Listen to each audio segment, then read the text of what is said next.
quand la CIA servait de caution à la fable des armes de destruction massive. Il ne fait pas de doute que Saddam Hussein dispose maintenant d'armes de destruction massive, annonce le vice-président Dick Cheney en août 2002. Le secrétaire à la Défense renchérit. « Nous savons qu'ils ont des armes de destruction massive, cela ne fait pas débat. »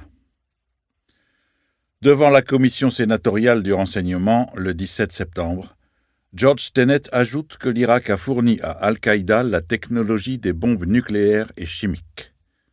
Cette information est fondée sur un témoignage obtenu sous la torture, qui s'avérera totalement inventé. Ces prises de parole préparent le désormais célèbre discours que prononce, diapositive à l'appui, le secrétaire d'État Colin Powell devant le Conseil de sécurité de l'ONU. Saddam Hussein et son régime dissimulent leurs efforts pour développer des armes de destruction massive. L'administration Bush en est à l'époque sincèrement convaincue. C'est le résultat d'un travail intense de lobbying par des groupes d'immigrés irakiens, représentés notamment par Ahmed Chalabi, personnage trouble, mais qui a gagné leur confiance en sachant adapter ses discours aux attentes des uns et des autres. Abreuvés de subventions, ces immigrés, désireux de faire renverser Saddam Hussein, se sont beaucoup agités pour produire des témoignages corroborant le pire cauchemar des faucons de Washington, des armes chimiques ou nucléaires entre les mains de Saddam Hussein. Mais pour partir en guerre, il faut plus qu'une conviction, des preuves irréfutables. La pression sur les agences de renseignement devient simplement inouïe. Côté CIA, la seule source concrète dont on dispose est celle d'un réfugié irakien surnommé Curveball par les services secrets allemands qui le détiennent. Ils ont transmis ces affirmations avec réserve car l'homme pourrait bien, selon eux, être un affabulateur. Pourtant, il faut que son témoignage soit jugé solide par l'agence chargée de l'examiner. Commence alors une curieuse partie racontée ici par Tyler Drumheller, à l'époque patron des opérations pour l'Europe. La conclusion qu'on peut tirer des témoignages disponibles aujourd'hui est sans appel. Plus haut responsable de l'agence et courroie de transmission entre elle et l'entourage de George Bush Jr., George Tenet a tout simplement trahi ses troupes en acceptant de laisser paraître un rapport inexact. Il a cédé sous la pression pour faire plaisir à ses maîtres et rester à son poste. Quelles qu'aient pu être ses qualités par ailleurs, cette tâche indélébile ternit son bilan, et surtout, sa faiblesse n'aura fait que discréditer l'agence qu'il croyait sauver. À ce jour, les armes de destruction massive irakiennes n'ont toujours pas été retrouvées. Interview de Tyler Drumheller à PBS. Jusqu'à sa retraite en 2005, Tyler Drumheller était l'espion numéro 1 de la CIA en Europe, le chef de la division Europe auprès de la direction des opérations. Ce qui suit a été extrait d'une interview menée le 15 février 2006 par la chaîne de télévision PBS.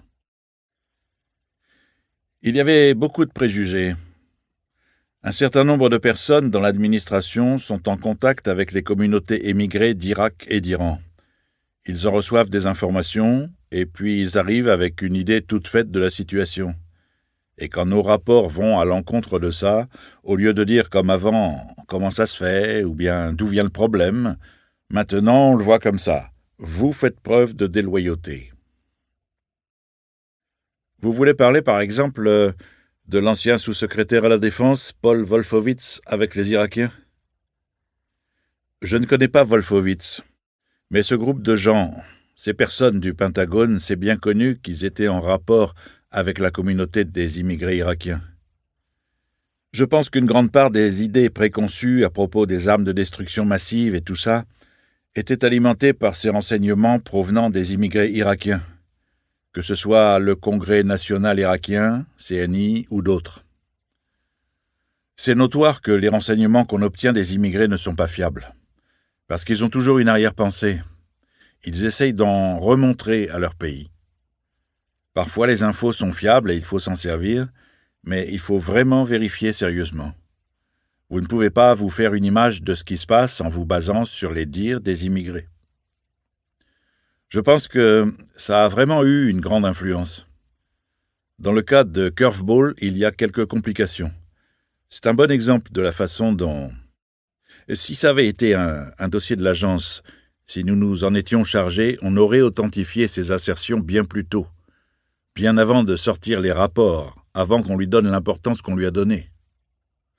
Curveball est arrivé, s'est présenté comme un transfuge, et c'est les officiers de la DIA, Defense Intelligence Agency, agence de renseignement de la défense, qui s'en sont chargés. Je ne dis pas ça contre les officiers de la DIA. Il y a des officiers très bien. Mais à l'agence, nous avons une façon de faire les choses, un certain savoir-faire qui s'est développé sur 50 ans. Il y a des gens qui vont dire que nous sommes un peu trop prudents, mais en fait, il s'agit d'avoir un certain standard professionnel, une exigence qui est indispensable. Vers la fin du mandat de l'administration Clinton, au milieu des années 1990, il y a eu une grosse poussée en direction de l'Irak. Et après, vers la fin des années 1990, quand ils se sont préoccupés de plus en plus de la prolifération nucléaire en Iran, on a réaffecté les ressources qui travaillaient sur l'Irak vers l'Iran. J'étais sur le terrain à l'époque, alors je l'ai vu se produire. L'idée, c'était que, par rapport à l'Irak, avec les inspecteurs et les sanctions et tout ça, que l'Iran représentait une bien plus grande menace que l'Irak. Juste après l'arrivée au pouvoir de l'administration Bush, en février 2001, on nous a donné la consigne de mettre le paquet sur l'Irak, d'augmenter la collecte de renseignements sur l'Irak, plus de ressources sur l'Irak. Ces types-là se concentraient sur l'Irak. Ce n'était pas une surprise. J'ai entendu parler immédiatement après le 11 septembre de tout ce truc sur les réunions de Prague, entre Mohamed Atta et un officier du renseignement irakien. Ça n'a jamais eu lieu. J'avais un ami qui me disait qu'il y avait des gens au Pentagone qui, au printemps, militaient pour l'application de ce qu'ils appelaient la solution afghane à l'Irak, c'est-à-dire l'envoi de forces spéciales britanniques et américaines pour coopérer avec les Peshmerga, les combattants kurdes. Et les Peshmerga auraient joué le rôle que l'Alliance du Nord avait joué en Afghanistan. Finalement, les types les plus expérimentés, je crois bien ceux du département d'État et les nôtres, tout autant que les Britanniques, ont réussi à expliquer que l'Irak n'est pas l'Afghanistan. Les Peshmerga ne sont pas l'Alliance du Nord. Ce n'est pas du tout la même chose. Et l'idée a été abandonnée. Et ensuite quoi? Mike Malouf, du PCTEG, le groupe d'évaluation des procédures contre-terroristes, et la Défense, DOD, département de la Défense, prennent les renseignements bruts, les saisissent de nouveau et les propulsent vers le haut de l'échelle? Je ne suis pas sûr, mais je pense qu'on s'est sérieusement penché, au moins pendant un temps, sur la solution afghane en ce qui concerne l'Irak. Ensuite, arrivé à l'été, c'était clair qu'on partait en guerre contre l'Irak. Il n'y avait aucun doute à ce propos. On le sentait. N'importe qui avec une longue expérience de Washington le sentait bien. L'été 2002? Oui, 2002. Et je crois vraiment que ça venait beaucoup de l'influence des informations provenant des immigrés. C'est aussi ce printemps-là que le Dr Rice, Condoleezza Rice, a fait ce discours dans lequel elle a dit « Nous ne voulons pas attendre une preuve, que Saddam a la bombe, en forme de champignon nucléaire. » Et le vice-président a déclaré « Il ne fait aucun doute qu'ils l'ont fait. » C'est-à-dire qu'ils ont remis en route leur programme nucléaire. Ça venait forcément des sources immigrées, ça, parce que ce n'était pas dans nos rapports à nous. Même le Pentagone ne disait pas ça dans ses rapports, de ce que j'ai vu. Et ils disent toujours « Oui, mais tous les autres services européens, partout dans le monde, tous les autres pays pensaient la même chose. » Mais non, pas exactement la même chose. Ils étaient tous préoccupés. Il existait une inquiétude générale que Saddam fabriquait des armes parce que c'était lui, c'était ce que Saddam faisait. C'était sa façon de forcer ses ennemis de l'intérieur et de l'extérieur à rester sur leur garde. L'opinion s'est développée, répandue que les inspecteurs étaient une bande de clowns, ce qui était parfaitement faux. Les inspecteurs étaient des types sérieux, qui ont fait un travail efficace.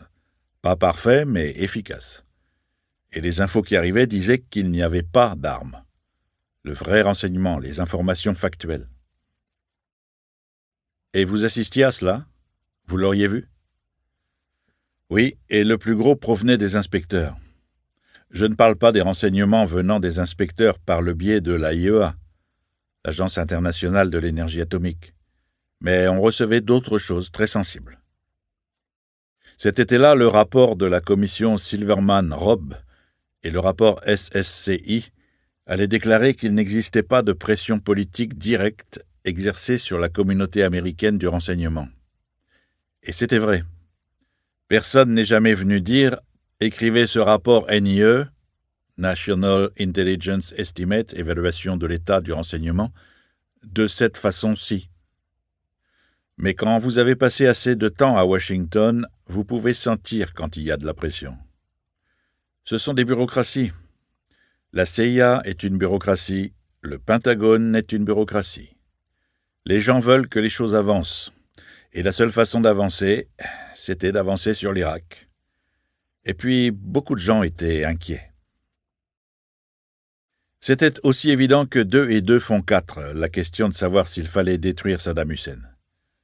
On ne peut pas défendre l'idée que c'était une mauvaise chose, mais si c'est ça que vous voulez faire, et c'était ça qui me préoccupait cet été-là, pendant que les choses s'accéléraient, et à l'automne, quand c'est devenu clair qu'on allait vraiment y aller, alors il faut le faire correctement. Shinseki, le général en chef de l'armée, avait raison quand il a dit qu'il fallait 450 000 soldats. Schwarzkopf, le général en chef lors de la guerre du Golfe, avait 750 000 soldats et il ne se sentait pas très à l'aise d'attaquer Bagdad. Je crois que cette idée qu'on allait pouvoir les renverser grâce à notre supériorité technologique avait vraiment pris. Ils auraient pu monter une coalition comme celle de la guerre du Golfe. Au lieu de ça, ce qu'ils ont fait n'avait aucun sens. En envoyant tous ces soldats là-bas dans le désert, ils ont fait une grosse peur à tous ces gens de l'ONU, tous les Européens et les autres qui ont dit « Bon, puisque les Américains y vont, on ferait mieux de... » Je crois vraiment que s'ils avaient permis aux inspecteurs de terminer les 3 mois qui restaient, de finir leur inspection, ils auraient pu convaincre les Français. Pas les Allemands, jamais, mais peut-être les Français et quelques autres pays d'Europe. Et si eux étaient venus, ils auraient amené avec eux leurs alliés arabes. Mais ça aurait voulu dire attendre encore 1 an, probablement, à cause de la météo. Ils ne pouvaient pas se le permettre, ni du point de vue matériel, ni du point de vue politique.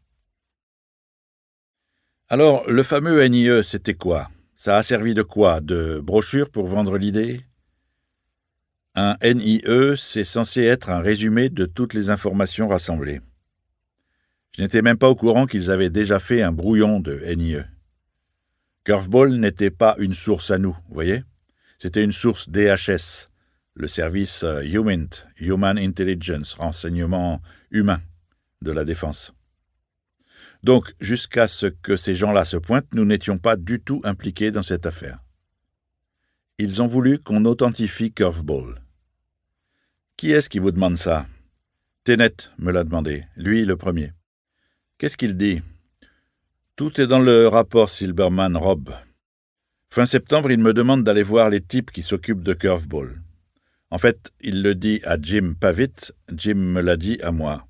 Il m'a dit « Va poser des questions sur ce transfuge, le transfuge des armes biologiques. » Je ne savais pas qui c'était, mais je ne voulais pas lui dire « Mais je ne sais pas qui c'est. » Donc je suis rentré, j'ai demandé à mes agents exécutifs « Qui c'est ce gars qui a changé de bord en 1999 ?» Curveball, quoi. Comment est-ce qu'on a choisi ce nom de Curveball? Curveball est un nom qui lui est venu des Allemands. Ça vient pas du vocabulaire du baseball? Non, les Allemands utilisent le suffixe ball dans beaucoup de leurs noms de code. Nous avons fait des recherches et on a trouvé que très tôt, je crois dès le mois de septembre 2000, le chef du renseignement allemand prévenait déjà qu'il ne pouvait pas confirmer les dires de cet individu. Pendant ce temps, la DIA avait sorti au moins 100 rapports basés sur les infos qu'il avait fournies. Ces rapports ont atterri dans les mains des analystes au poste pertinent, chez des gens de la communauté du renseignement américain. Et ils sont devenus des pièces de la guerre en Irak, même si on en a oublié les détails particuliers. Mais au tout début, qu'est-ce qu'ils disaient? Qu'ils avaient des labos mobiles pour le développement d'armes biologiques et fabriquaient ces armes bio, et qu'il y avait eu un accident où il avait vu des types mourir. C'étaient des descriptions très précises de cet endroit où, soi-disant, ils travaillaient. Ce qui est crucial, c'est que ce que je dis à tout le monde quand on parle de ça, c'est que la façon dont on raconte l'histoire aujourd'hui laisse croire qu'ils ont obtenu toutes ces informations en provenance de l'agence, par le biais du NIE. Quand ils ont vu ça, ils se sont dit « Mon Dieu, les Irakiens se préparent à nous attaquer ». Mais ce n'est pas vrai. Si vous regardez bien les déclarations de l'administration à propos de ce danger, elles datent toutes d'avant le NIE. Le NIE est devenu important parce que c'est le résultat de cette idée. On va rassembler tout ce qu'on a et on verra mieux ce que ça donne.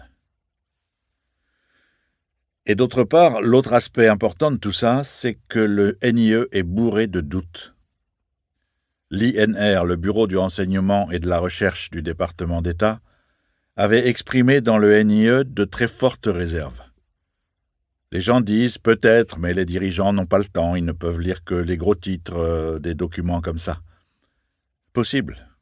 Mais si vous vous préparez à partir en guerre, un document comme ça, vous feriez mieux d'en lire plus que les gros titres. Si vous avez vraiment l'intention de partir en guerre, de mettre des vies en jeu comme ça, il faut que vous ayez une image claire de ce que vous faites. Il vaut mieux que vous ayez réfléchi à la manière de s'y prendre. Pour moi, c'est ça, l'histoire du NIE. Et pourquoi ils ne l'ont pas fait?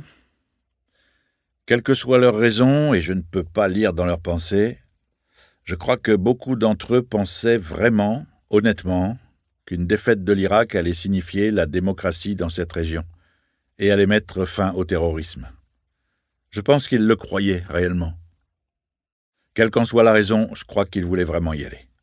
Le plan, c'était de mettre l'Irak KO. Mais ce n'est pas eux qui ont écrit le NIE. Non, c'est le WINPAC, le Centre de contrôle et de renseignement sur l'armement et de la non-prolifération, et les analystes de l'agence qui l'ont écrit.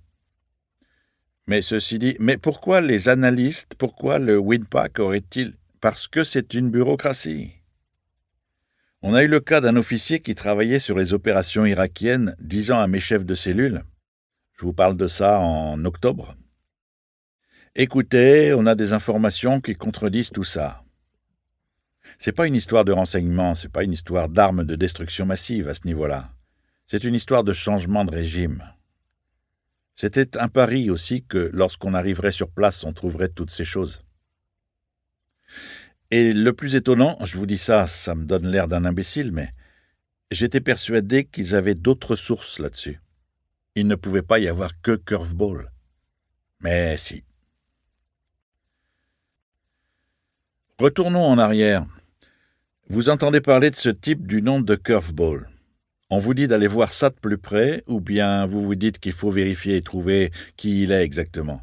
Non, on me demande de voir si on peut y avoir accès directement. Parce que les Allemands ne nous avaient pas laissé lui parler directement. Alors comment vous faites? On va parler aux types qui s'en occupent et qui ont dit « Ce mec a des gros problèmes, il est instable ». Ils n'ont jamais dit que c'était un affabulateur. Il y a un type qui m'a dit en personne, il m'a pas dit de manière officielle que Curveball inventait, mais il m'a dit « Je crois que c'est un affabulateur ». Mais il a aussi dit « On n'arrive pas à vérifier ses dires parce que c'est notre seule source et personne n'a d'autres sources. On n'a pas trouvé qui que ce soit pour confirmer ce qu'il dit. On ne peut pas authentifier ses histoires. La seule chose qu'on peut faire, c'est vous transmettre ce qu'il dit et qu'il a répété plusieurs fois sans varier. » On vous l'a dit comment ça? En personne, au téléphone? Ça, c'était en personne. Mais ensuite, plus tard, ils ont aussi écrit une lettre à Tenet, qu'il a approuvée. C'était en janvier, ça. Ou peut-être en décembre 2002. Ils ont dit « Allez les voir », les renseignements allemands. Demandez-leur si on peut utiliser ces infos. S'ils veulent bien, est-ce qu'ils peuvent garantir qu'il ne va pas se contredire lui-même, se présenter tout d'un coup au président ou à Powell pour dire que tout ça est faux? Or, les Allemands étaient parfaitement constants. Ils étaient très professionnels et ils ont dit « Il n'y a que ce qu'il affirme. Nous vous avons dit ce qu'il raconte. Nous vous avons dit que c'est une personne à problème. Nous vous avons aussi dit qu'on n'arrive pas à vérifier ce qu'il dit. Mais si vous voulez vous servir de ces infos, allez-y. Et on ne vous laissera pas lui parler directement. Pourquoi ça ? Je crois que c'est juste une question de fierté professionnelle. Il est à nous comme ça. Il était à eux. Ce que le type m'avait dit, que Curveball détestait les Américains, ça s'est révélé faux. Ceci dit, nous aurions fait la même chose. Ils nous ont dit « C'est toute l'info qu'on a, la voici. Pourquoi est-ce que vous seriez plus malin que nous ?» Qu'est-ce que vous répondez à ça ? C'est comme ça que ça marche chez nous. Il faut qu'on voie de nos propres yeux. Et on a insisté. Ça a presque pris une année entière. Et Tenet a vraiment fait pression de tout son poids vers la fin pour qu'il nous laisse le voir. Mais même là, il ne voulait vraiment pas nous laisser lui parler. Les agents qui s'occupaient de lui au jour le jour étaient furieux. Et j'aurais ressenti la même chose à leur place. Parce que l'implication, c'est « Ok, Big Brother est arrivé, c'est maintenant que les choses sérieuses commencent. » Alors qu'en fait, ils avaient mis dans le mille depuis le début. Ils ont fait exactement ce qui s'imposait. Ils ont dit « Voilà ce qu'on a, on ne peut pas vérifier ces infos, ça a l'air très important. Vous, l'immense pays, la grande puissance, vous devriez y jeter un œil et nous dire si vous pouvez confirmer tout ça. » Et personne n'a réussi à le faire. Ensuite, ça a échappé à tout contrôle.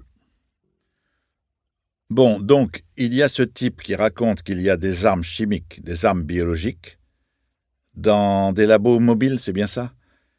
Il avait parlé d'une usine qui fabriquait ces armes-là, et aussi de la construction de labos mobiles. Personne ne les avait vus, et les inspecteurs étaient bouleversés. David Kay, qui était à la tête du groupe d'inspecteurs en Irak, et les autres gars d'avant lui, ils disaient « Comment voulez-vous trouver ça ? Ils n'auront qu'à passer leur temps sur les routes du pays dans ces labos mobiles. » Un gars de l'agence m'a dit, en se remémorant plus tard, à un moment plus calme, « Je n'ai jamais pensé qu'ils avaient quoi que ce soit en matière d'armement, parce qu'après la première guerre du Golfe, on en avait détruit des tonnes et des tonnes. Ils avaient tout ça au moment de la première guerre du Golfe, c'est vrai, et leur programme nucléaire était très avancé, mais tout ça avait été détruit. Les inspecteurs, quoi qu'on pense d'eux, ils étaient sur place, c'était un harcèlement sérieux pour les Irakiens.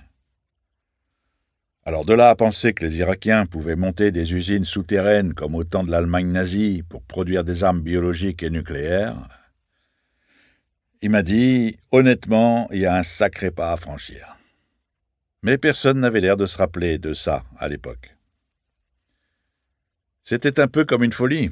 Je veux dire, on était furieux et on était complètement... Il voulait frapper fort, détruire un ennemi. Et Saddam était un facteur de déstabilisation de la région. C'était un point de vue légitime. Il avait violé tous les traités signés. Les raisons ne manquaient pas de faire la guerre à Saddam. C'est bien ça, la tragédie, maintenant qu'on s'y est pris comme ça. Tant qu'ils ne peuvent pas admettre la vraie raison pour laquelle ils ont entamé cette guerre, ils n'arriveront pas à s'en sortir. Il faut qu'ils admettent tout ça pour pouvoir commencer à se faire à l'idée de tout ce qu'il va falloir faire ensuite pour s'en sortir sans que le pays ne sombre dans le chaos total. Revenons sur Curveball un instant. Vous pensiez sûrement, dites-moi si c'était le cas ou non, qu'il y avait plus de preuves derrière tous ces rapports successifs que les seuls dires de Curveball. Absolument. J'ai dit, ça peut pas être le seul dossier, c'est une affaire un peu farfelue. Pas vraiment farfelue, mais disons, c'était un peu une plaisanterie ce dossier. Et étant donné qu'il y avait des dizaines de milliers de soldats sur place au Moyen-Orient, nos arguments ne pouvaient pas être fondés sur ce cas unique. Qu'est-ce qui en fait une plaisanterie ? Tout ce qui y touche. La totale, la façon dont ils ont géré le dossier. Ils ne pouvaient pas confirmer ces dires, c'était un mec bizarre.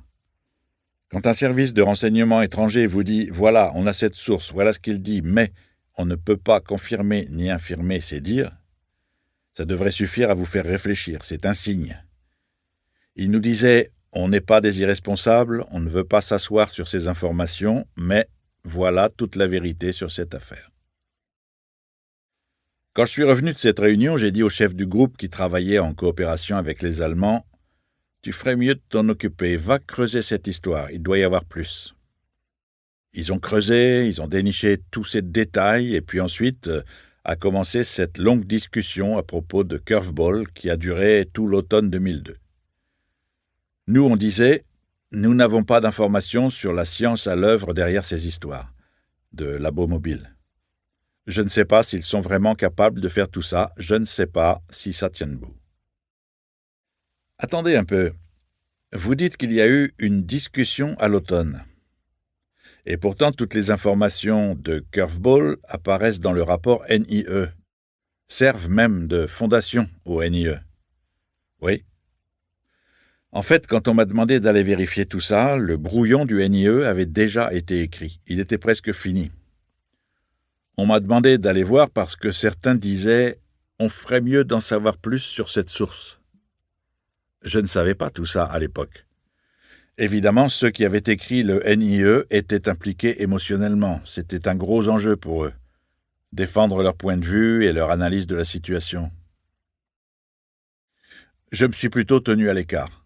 Le chef des opérations et le chef du groupe ont géré l'histoire, parce que ça se passait à ce niveau-là.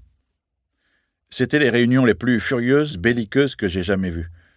Le Winpack était décidé, dur comme fer. Il pensait qu'on ne faisait qu'inventer des complications indésirables. Tandis que de notre point de vue professionnel, le côté opérationnel de tout ça était vraiment très faible. Et en plus, il n'existait aucune validation de la source. Personne n'avait jamais rien vu, et personne de chez nous n'avait jamais eu avec lui, Curveball, une vraie discussion. Vous dites furieuse et belliqueuse, est-ce qu'il y avait des cris ? Oh oui, une réunion très stridente, des mots très forts. Quel genre de mots très forts ? Des jurons, beaucoup de colère et des accusations. Vous ne savez vraiment pas de quoi vous parlez, scientifiquement ça se tient tout à fait. Suivi de « Et vous, comment vous savez que ça se tient scientifiquement ? Eh ben, on a vérifié sur Internet. Et vous pensez pas qu'il a pu faire exactement la même chose ?» Beaucoup de dialogues pied à pied dans ce genre. On dirait une dispute entre croyants et sceptiques, oui. Ensuite, évidemment, on se hérissait et nous aussi, on se retrouvait en colère.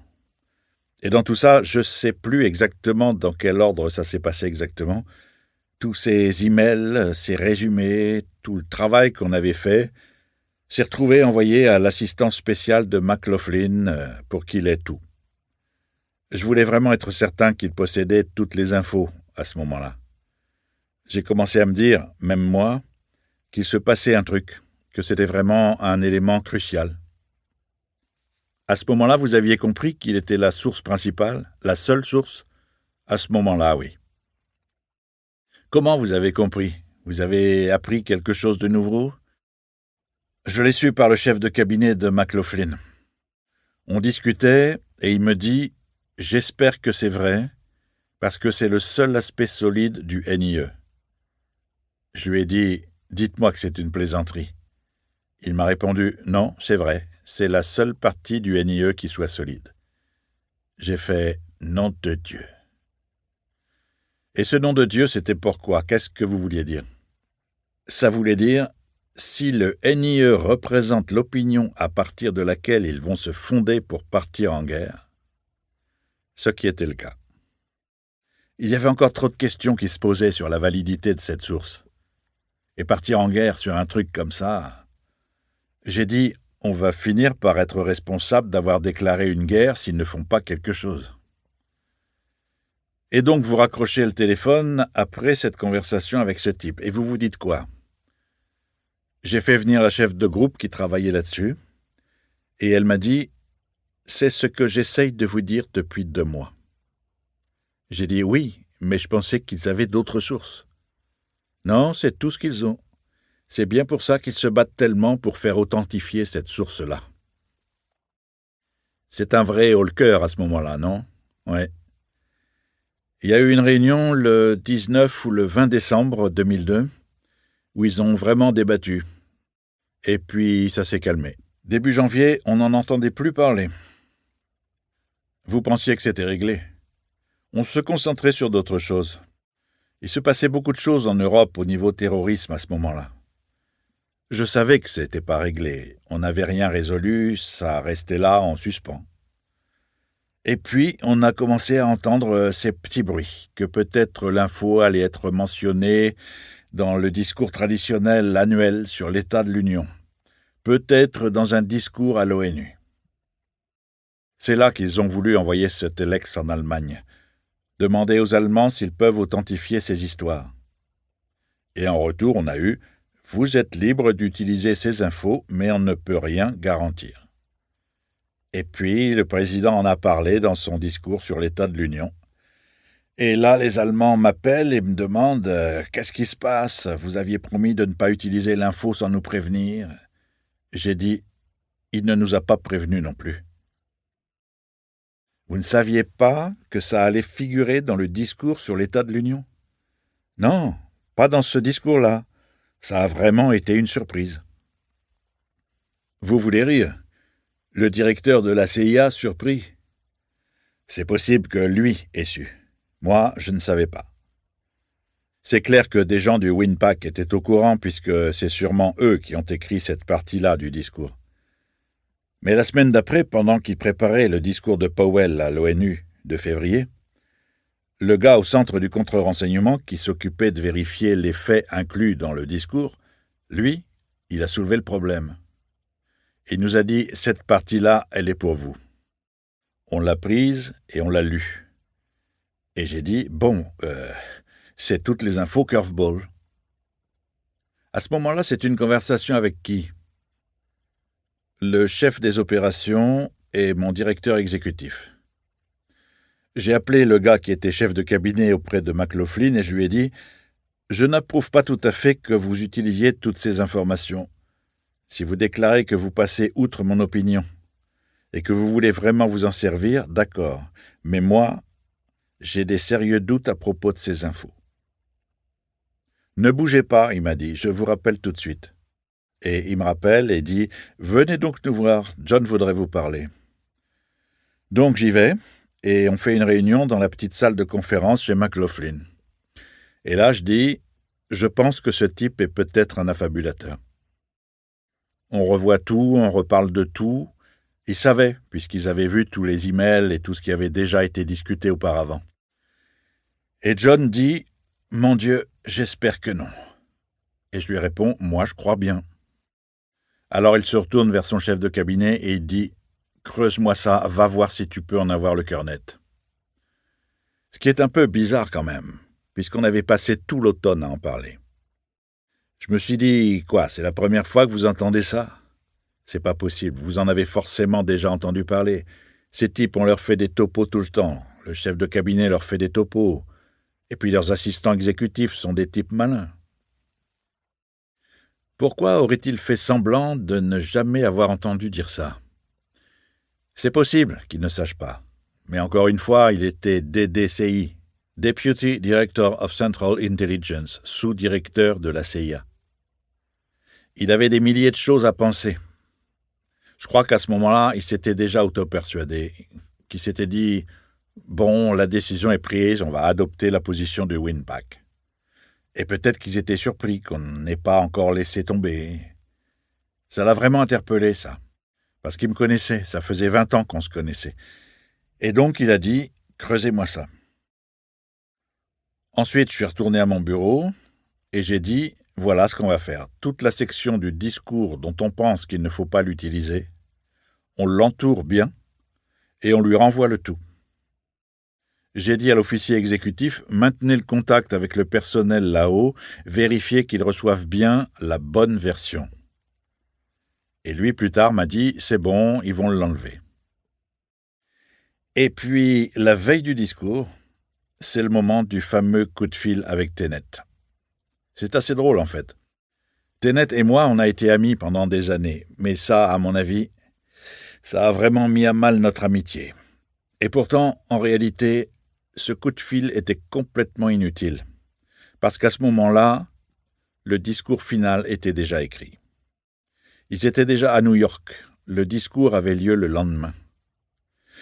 J'appelle pour transmettre le numéro de téléphone du chef du service Europe, et au moment où je l'ai, au bout du fil, je lui dis « Chef, ces infos en provenance des Allemands, elles sont problématiques, tu sais bien. » Et il m'a dit « Oui, on le sait, ne t'inquiète pas, on maîtrise. » Alors moi, je me suis dit « Ok, c'est réglé. » Et puis je suis parti me coucher, confiant, persuadé qu'ils avaient supprimé la partie douteuse. Le lendemain, c'est ma femme qui m'a appelé pour me dire « Powell est en direct, je pense qu'il faut que tu vois ça. » Je mets CNN, enfin la chaîne où ça passait, et on arrive au moment où il en parle. Et je me dis « C'est les infos curveball. » J'appelle l'agent exécutif et je lui demande « Est-ce qu'on leur a envoyé le mauvais discours ?» C'est le premier truc que j'ai pensé, qu'on s'était planté, que c'était un micmac bureaucratique. Elle me répond « Non, c'est juste qu'ils l'ont dit quand même. » Je ne sais pas pourquoi ou comment ils ont décidé d'utiliser ça, ni ce qu'ils ont décidé précisément. Je n'en ai aucune idée.